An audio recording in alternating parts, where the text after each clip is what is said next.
ಸರ್ಕಾರ ಮಾಡುವಂತ ಕೆಲಸವನ್ನ ಈ ಒಂದು ಸಂಘ ಮಾಡುತ್ತೆ. ಬಂಧುಗಳೇ, ಜನರ ಸುದ್ದಿ ಯೂಟ್ಯೂಬ್ ಚಾನೆಲ್ಗೆ ಸ್ವಾಗತ.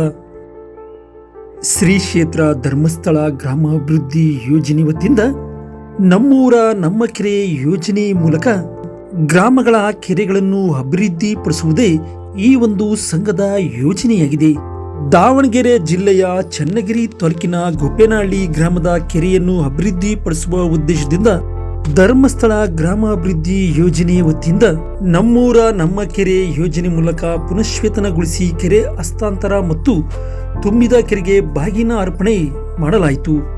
ಈ ಕಾರ್ಯಕ್ರಮದಲ್ಲಿ ವಿಧಾನ ಪರಿಷತ್ ಸದಸ್ಯ ಡಾಕ್ಟರ್ ಧನಂಜಯ್ ಸರ್ಜಿ, ವಿರಕ್ತ ಮಠದ ಶ್ರೀಗಳು ಭಾಗವಹಿಸಿ ಕೆರೆಗೆ ಬಾಗಿನ ಅರ್ಪಿಸಿದರು. ಬಳಿಕ ಶ್ರೀಗಳು ಮಾತನಾಡಿ, ಕೆರೆಗಳು ಗ್ರಾಮಗಳ ಜೀವಕಳೆಯಾಗಿದ್ದು ತುಂಬಿಕೊಂಡಿದ್ದಾಗ ಮಾತ್ರ ರೈತರು ನೆಮ್ಮದಿಯಿಂದ ಜೀವಿಸಲು ಸಾಧ್ಯ. ಧರ್ಮಸ್ಥಳ ಗ್ರಾಮಾಭಿವೃದ್ಧಿ ಯೋಜನೆಯ ಈ ಒಂದು ಕಾರ್ಯ ಶ್ಲಾಘನೀಯ ಎಂದು ತಿಳಿಸಿದರು. ಬಳಿಕ ವಿಧಾನ ಪರಿಷತ್ ಸದಸ್ಯರಾದ ಡಾಕ್ಟರ್ ಧನಂಜಯ ಸರ್ಜಿ ಮಾತನಾಡಿ, ಧರ್ಮಸ್ಥಳ ಗ್ರಾಮಾಭಿವೃದ್ಧಿ ಯೋಜನೆ ವತಿಯಿಂದ ರಾಜ್ಯದಲ್ಲಿ ಇದುವರೆಗೂ 700ಕ್ಕೂ ಹೆಚ್ಚು ಕೆರೆಗಳನ್ನು ಅಭಿವೃದ್ಧಿಪಡಿಸಲಾಗಿದೆ. ಈ ಸಂಸ್ಥೆಯು ಸಾಮಾಜಿಕ ಕಳಕಳಿಯ ಬಗ್ಗೆ ತೋರುತ್ತದೆ.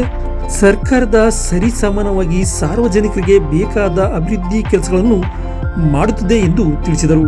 ಮತ್ತು ಮಹಿಳೆಯರಿಗೆ ಆರ್ಥಿಕವಾಗಿ ಶಕ್ತಿಯನ್ನು ತುಂಬುವ ಉದ್ದೇಶದಿಂದ ಸ್ವಸಹಾಯ ಸಂಘಗಳನ್ನು ರಚನೆ ಮಾಡಿ ಕಡಿಮೆ ಬಡ್ಡಿ ದರದಲ್ಲಿ ಸಾಲ ಸೌಲಭ್ಯಗಳನ್ನು ನೀಡಿ ಸ್ವಯಂ ಉದ್ಯೋಗಕ್ಕಾಗಿ ಪ್ರೋತ್ಸಾಹ ನೀಡುತ್ತದೆ.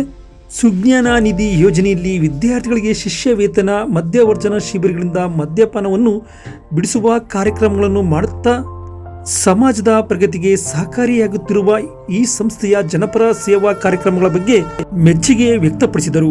ಈ ಕಾರ್ಯಕ್ರಮದ ಅಧ್ಯಕ್ಷತೆಯನ್ನು ಕೆರೆ ಅಭಿವೃದ್ಧಿ ಸಮಿತಿಯ ಅಧ್ಯಕ್ಷ ಕೆ.ಸಿ. ರವಿ ವಹಿಸಿಕೊಂಡಿದ್ದರು.